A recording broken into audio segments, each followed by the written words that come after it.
One of the most important things you can do to prepare is to visualize what your reality is going to look like when this mega quake occurs that will rip the United States in half. Actually, it's not quite a half. But this will, allegedly, take place from the St. Lawrence Seaway, from the mouth of the St. Lawrence, over to the Great Lakes, and as I said before, from Chicago down to New Orleans. There was a similar quake that occurred in 1811, 1812. There were a series of them. And the Mississippi River ran backwards. There are stories about how it even rang the church bells in Boston. Now think of the tectonic pressure that was released that would have caused the bells in the churches of Boston to ring from it. The New Madrid seismic zone had its own agency for a time. It's now part of the U.S. Geological Survey, the USGS, and it is also connected to the Wabash seismic zone. They have had practice exercises. The U.S. military has. What is called a national level exercise took place in 2011, which was 200 years since the events of 1811, 1812. Now, that exercise was limited in scope to a quake that measured less than 11 on the magnitude, the Richter scale. However, the expected quake that will occur will be much higher than that. The Mississippi River will not only run backwards in portions as it did then, it is expected to widen by miles. Almost all communications between the two halves of the country will be ruptured. Of course, we have cell phone towers, so we'll be able to communicate, and the Corps of Engineers, the Army, the military, being that they've already planned for this scenario, at least to some degree, will be put into action, moving things back and forth, supplies, foodstuffs, etc. But because of this event coming, most of the supply chains have already been turned off or in the process of being turned off. And this is why you're seeing these shortages occur. I know that you're thinking that it has to do with the political situation, and as I said earlier, it is infinitely connected to the situation politically, sociologically, spiritually, physically. Everything is connected. This is what we are facing. It's very hard to talk about this. It's not something I really want to do. But I feel that I have to do it for people like myself who want to know the truth and who know that the government and the media has been lying to us. And it's not enough to simply pray for the adults to step into the room and for this corporate government that no one voted for. Well, a lot of people voted for it, but they just didn't know any better. There are a lot of sheeple in this country and around the world. They are very naive, and they believe what the mainstream media tells them because they're in power. They control mainstream broadcasting, so they must be right, right? No. You know in your gut. You know when something is right, when something is wrong. Most of us do anyway.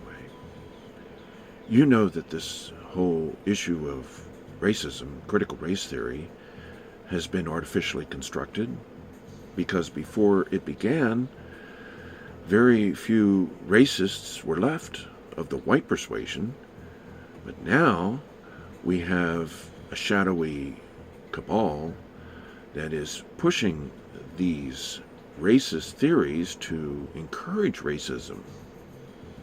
Worse than anything that I've experienced in my lifetime, other than when I saw black and white footage back in the early 60s.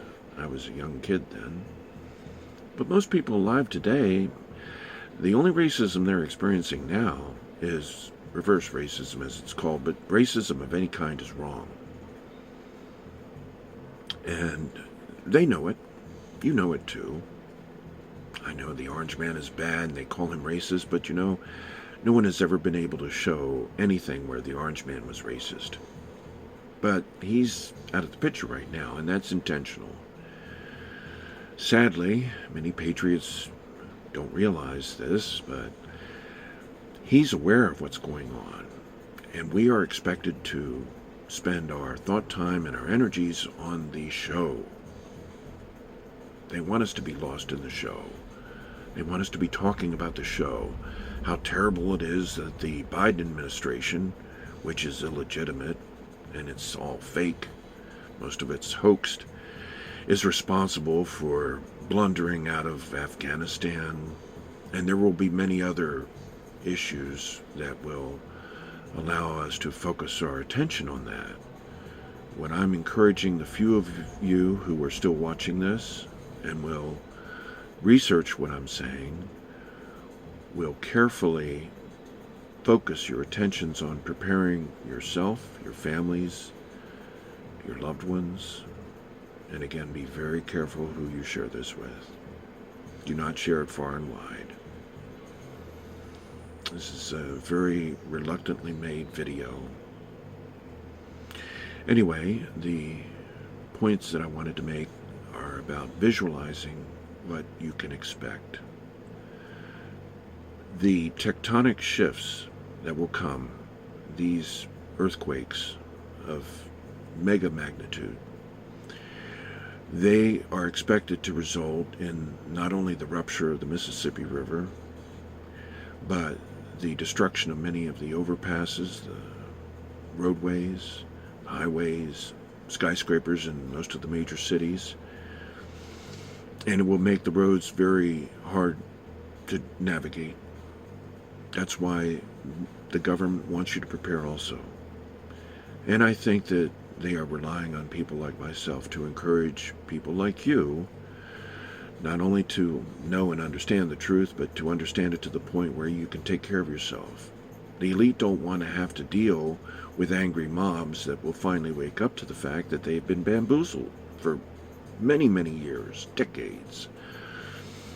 One of the reasons why JFK was murdered is because he wanted to tell the public not just about the extraterrestrial reality, because it's not what you've been led to believe or what you've imagined. You cannot talk about aliens without talking about the pole shift. I learned about this before I even learned of the Zeta Talk website.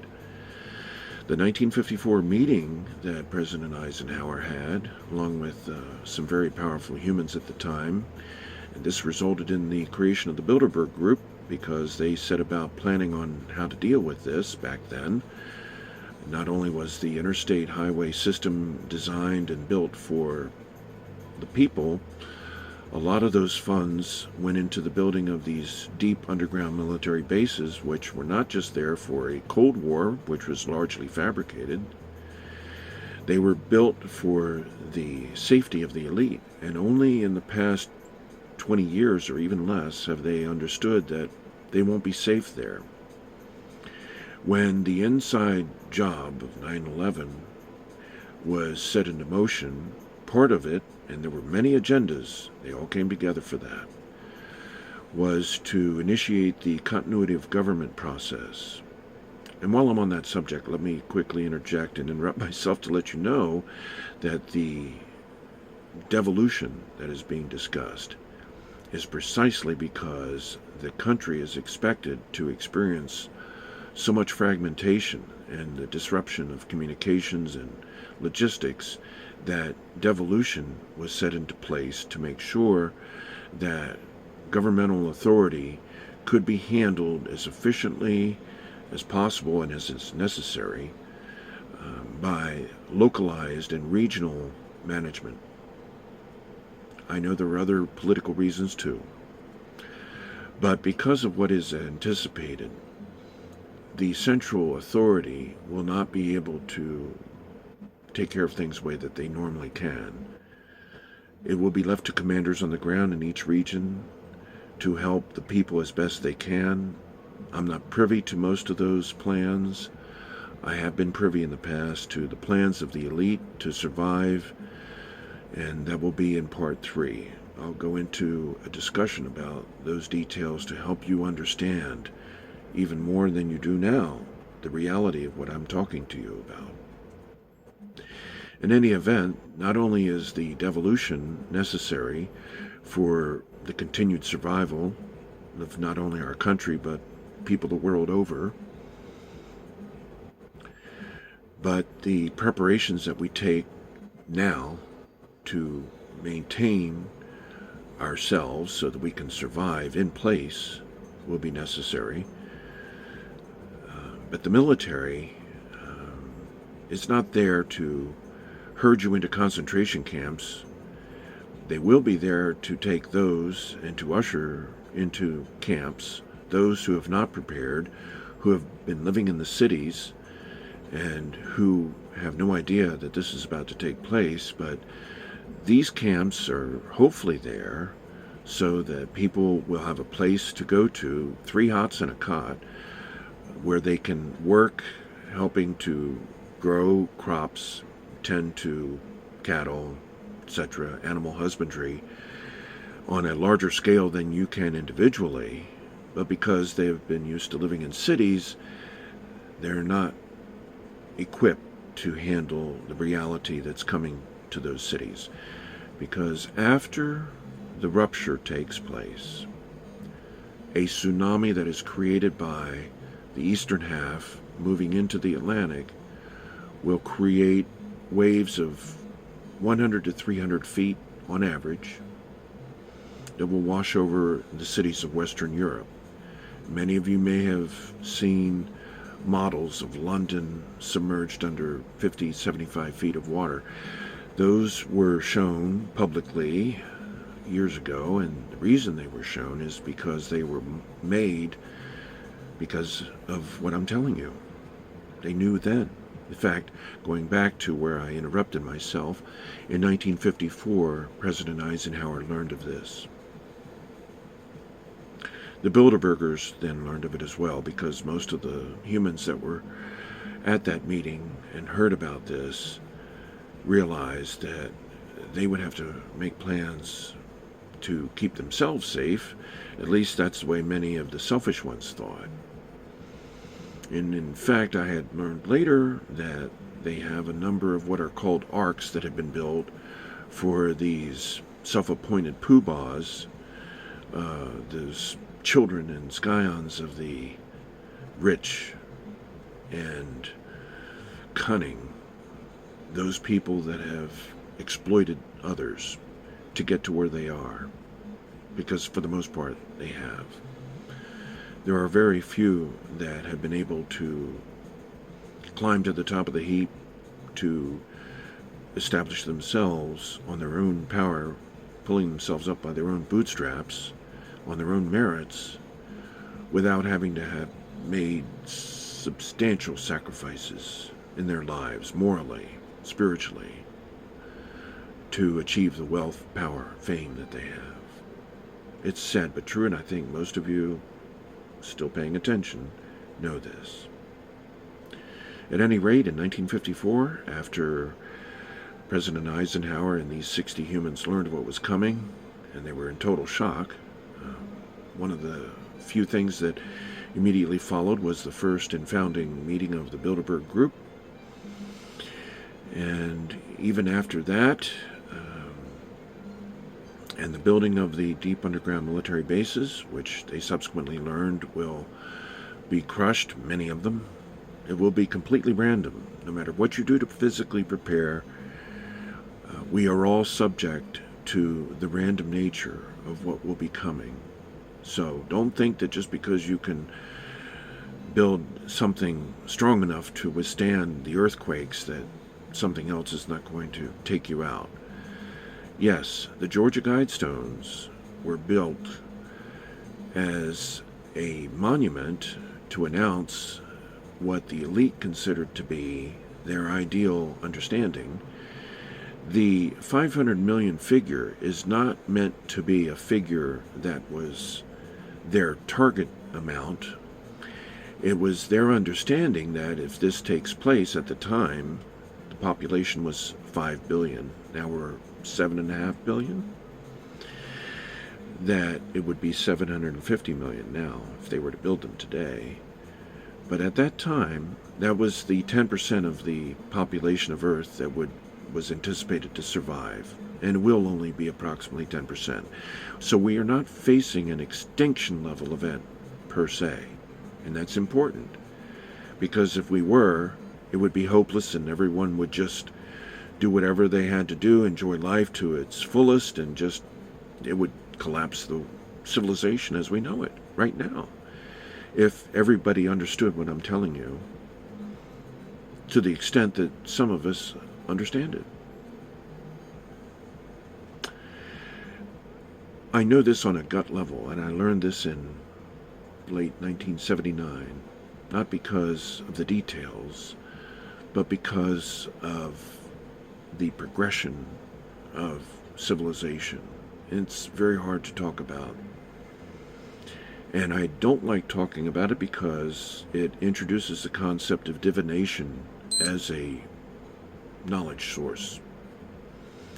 And in order to share information, open source information, you have to have the ability to test it for yourself, to compare it for yourself, without being told that, well, God told this person, or an angel told this person, this, that, and the other thing. You have to be able to measure it. Not necessarily using the scientific method, because even though the scientific method is important, and it's been a valid yardstick for most of the technological developments of our world in the past, it doesn't account for the spiritual development, and that's another aspect. And the cabal, the elitists that have been trying to mold the world in their eyes, in their view, the way they want it to be, those people don't understand that every human, even if they are originally a star child, or their soul originated on a different world than Earth, and approximately 1 billion come that way, and another 1 billion of us have incarnated multiple times, and it takes roughly 900 of those incarnations, from my understanding, to sufficiently mature to graduate to our next density level. And most of us will get there, but that's what this world is for.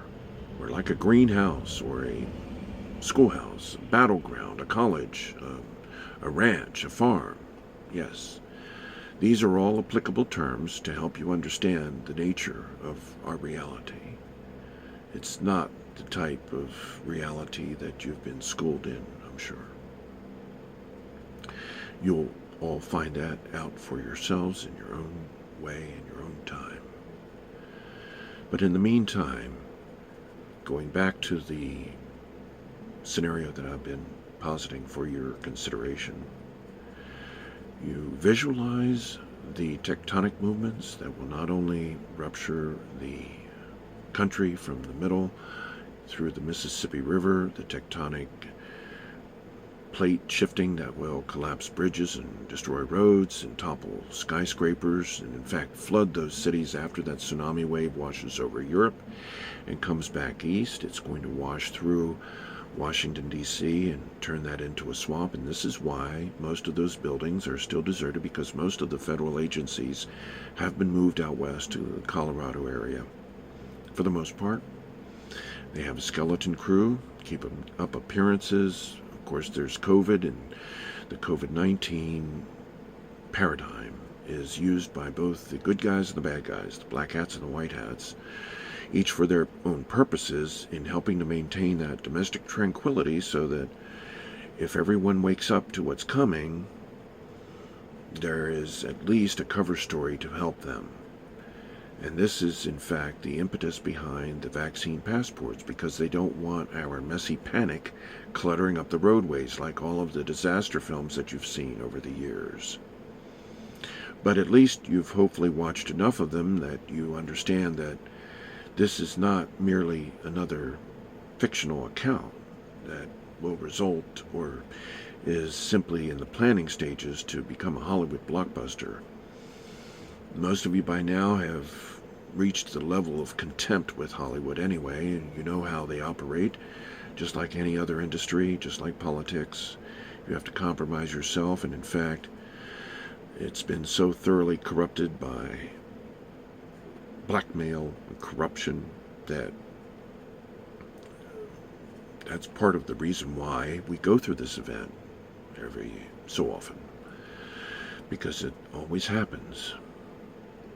And each new model of humanity, this is Homo sapiens, this is like the sixth one. We have another one, left before we graduate into fourth density, as speaking collectively.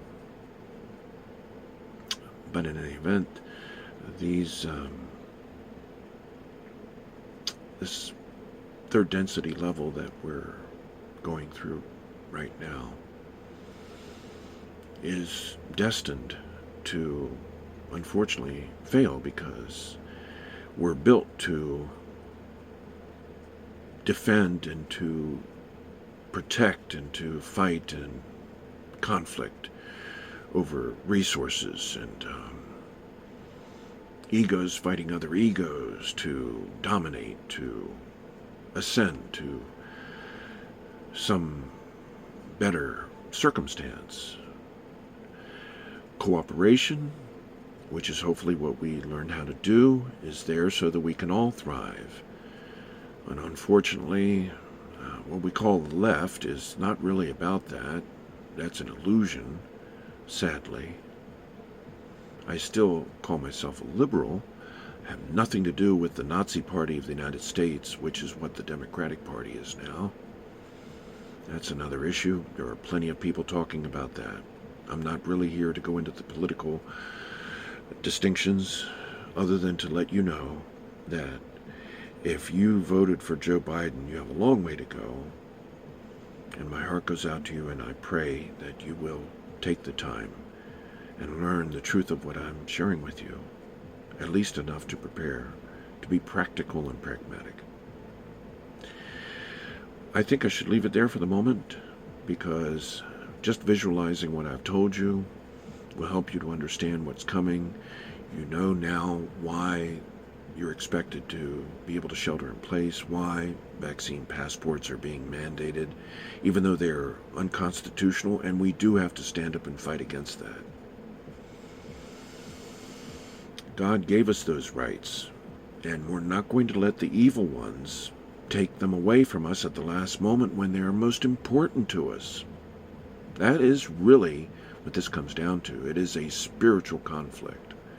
It's not just a physical meteorological event. This is a spiritual conflict, and this is going to be the graduation test for our souls, if you have one. And even if you don't think you do, you just might, although it might be asleep. I'll be back at another time to take up some of the other issues, and I hope that you take the time and prepare and research what I've said if you haven't been familiar with it by now. God bless you and keep you.